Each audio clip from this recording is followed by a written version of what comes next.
अल्लाह तबारक व ताला के नाम से शुरू जो बड़ा मेहरबान और नहायत रहम करने वाला है।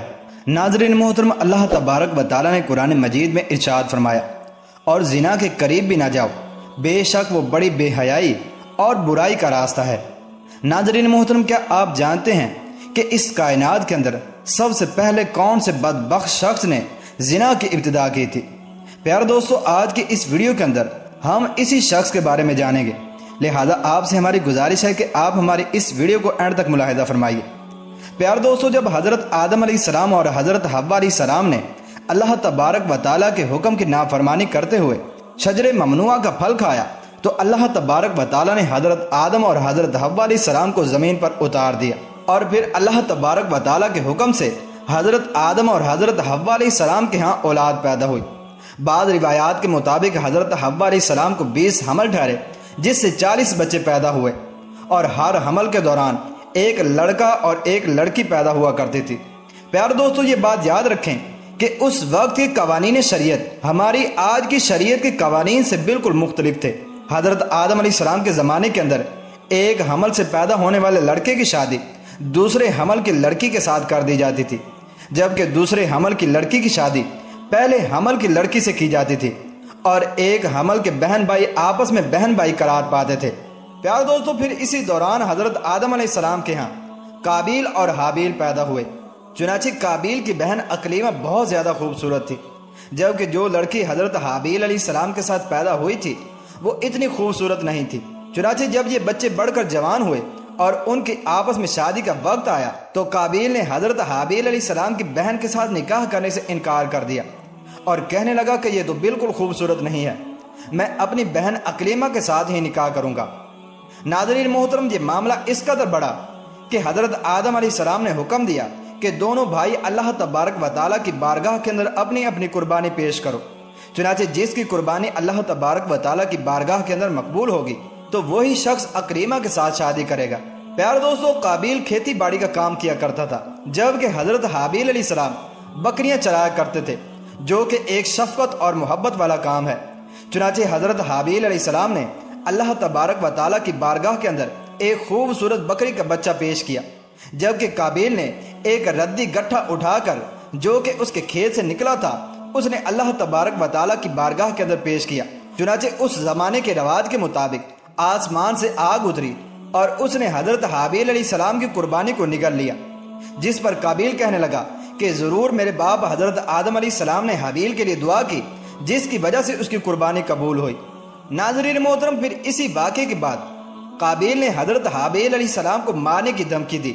रिवायात के अंदर आता है कि हज़रत हाबिल अलैहिस्सलाम काबिल से ज़्यादा ताकतवर थे, लेकिन आपने अल्लाह तबारक व ताला के खौफ की वजह से फरमाया कि अगर तू मुझे कत्ल करेगा तो मैं तुम्हारी तरफ तुम्हें कत्ल करने के लिए हाथ नहीं बढ़ाऊंगा।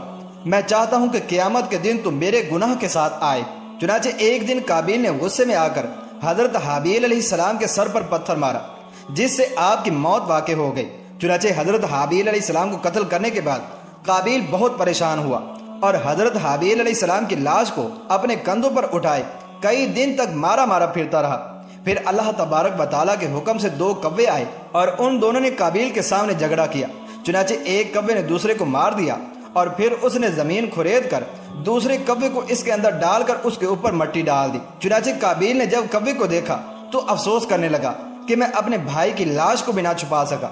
चुनांचे फिर इसने भी इसी तरह से किया और हज़रत हाबिल अलैहिस्सलाम की लाश को ज़मीन के अंदर दफन कर दिया। और काबिल अपनी बहन अकलीमा को लेकर वहाँ से चला गया, क्योंकि मुसलसल शैतान उसके पास आता रहा और उसको इस बात से डराता था कि तुम्हारा बाप तुम्हें कत्ल कर देगा। लिहाजा वो अपनी बहन को लेकर वहां से दूर कहीं जाकर वादियों के अंदर बस गया। नाज़रीन मोहतरम, इस वाक़े के बाद हज़रत आदम अलैहिस्सलाम बहुत ज़्यादा मग़मूम रहा करते थे और अब अल्लाह तबारक व ताला से दुआ किया करते थे कि या अल्लाह तबारक व ताला मुझे वारिस अता फरमा। चुनांचे इसी दौरान आपको हज़रत शीस अलैहिस्सलाम की बिशारत मिली। चुनांचे हज़रत शीस अलैहिस्सलाम जैसे ही पैदा हुए तो हज़रत आदम अलैहिस्सलाम ने बचपन ही से उनकी तरबियत पर खासी तवज्जो दी और हज़रत शीस अलैहिस्सलाम को तमाम मामलात से आगाह किया। चुनांचे जब हज़रत शीस अलैहिस्सलाम जवान हुए तो हज़रत आदम अलैहिस्सलाम ने अपने बाद उनको मोमिनीन का खलीफा मुकर्रर किया اور انہیں اس بات کا حکم دیا کہ وہ اپنے بھائی قابیل اور ان کی اولاد سے دور رہیں اور مؤمنین کی اس جماعت کو بھی ان سے دور رکھیں۔ چنانچہ پھر اس کے بعد حضرت آدم علیہ السلام کے وصال کا وقت قریب آیا تو حضرت آدم علیہ السلام یہی وصیتیں کرتے ہوئے اس دنیا سے کوچ فرما گئے۔ چنانچہ اللہ تبارک و تعالیٰ کے مقدس فرشتے نازل ہوئے اور انہوں نے حضرت شیث علیہ السلام کو حضرت آدم علیہ السلام کو دفن کرنے کا طریقہ بیان کیا۔ چنانچہ حضرت شیث علیہ السلام نے اسی طرح سے کیا۔ پھر اس کے کچھ عرصے کے بعد آپ کی والدہ حضرت حوا علیہ السلام کا بھی اس دنیا سے انتقال ہو گیا۔ ناظرین محترم، اس واقعے کے بعد زنا کی ابتدا ہوئی۔ اس کے بارے میں بنی اسرائیل کی روایات کے اندر ہمیں یہ ملتا ہے کہ قابیل اور اس کی آل و اولاد ایک وادی کے اندر رہا کرتے تھے۔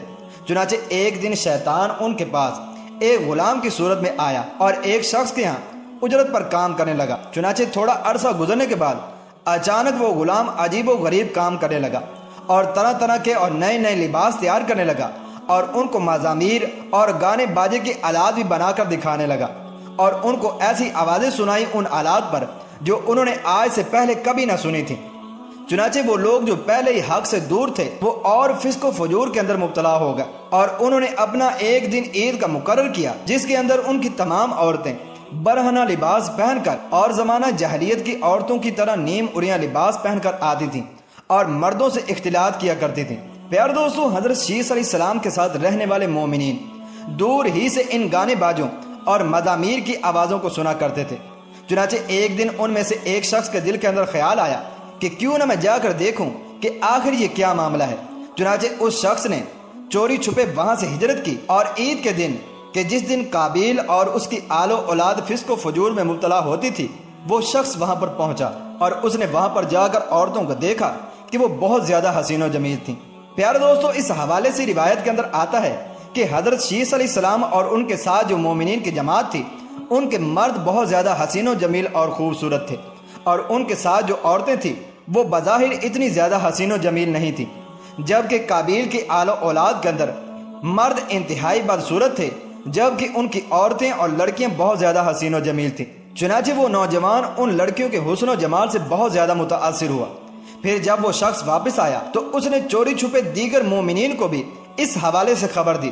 چنانچہ پھر آہستہ آہستہ مومنین کے لوگوں میں سے بعض کمزور ایمان والے وہاں سے ہجرت کرنے لگے اور ہجرت کر کر کے قابیل کی اولاد کے اندر جا کر وہاں پر ان کی عورتوں کی فتنے کے اندر مبتلا ہو گئے اور یوں فسق و فجور کرنے لگے اور آپس کے اندر زنا کاریاں کرنے لگے، جس سے زنا جیسے کبیرہ گناہ کی ابتدا ہوئی۔ ناظرین محترم، روایات کے اندر آتا ہے کہ حضرت شیث علیہ السلام کے ساتھ رہنے والے مومنین کی تعداد بہت کم ہو گئی تھی جبکہ قابیل کا گروہ بہت زیادہ طاقتور ہو چکا تھا۔ چنانچہ وہ اپنی بستیوں کے اندر بھی فتنہ فساد پھیلاتے اور اپنی بستیوں سے باہر نکل کر حضرت شیث علیہ السلام کے ساتھ رہنے والے مومنین کو قتل کرتے اور ان کو طرح طرح کی تکلیفیں اور ایذائیں دیا کرتے تھے۔ ناظرین محترم، یہ تمام روایت بنی اسرائیل سے لی گئی ہے جس کے بارے میں حضور اکرم صلی اللہ تعالیٰ علیہ وآلہ وسلم نے ارشاد فرمایا کہ جب تم بنی اسرائیل کی روایات میں سے کوئی روایت سنو تو نہ اس کی تصدیق کرو نہ اس کی تکذیب کرو، بلکہ یہ کہو کہ جو کچھ اللہ تبارک و تعالیٰ نے نازل کیا ہم اس پر ایمان لائے۔ پیارے دوستو، اگر حقیقت حال پر غور کیا جائے تو زنا کی ابتدا اسی وقت ہی ہو گئی تھی کہ جب قابیل اپنی بہن اکریمہ کو لے کر وہاں سے رخصت ہوا تھا اور اپنی بہن اکریمہ کے ساتھ ناجائز رسم و رواج قائم کر کے اس نے اپنی آل و اولاد پیدا کی تھی۔ اللہ تبارک و تعالیٰ سے دعا ہے کہ اللہ تبارک و تعالیٰ تمام مؤمنین کو زنا جیسی لعنت سے ہمیشہ ہمیشہ کے لیے محفوظ رکھے۔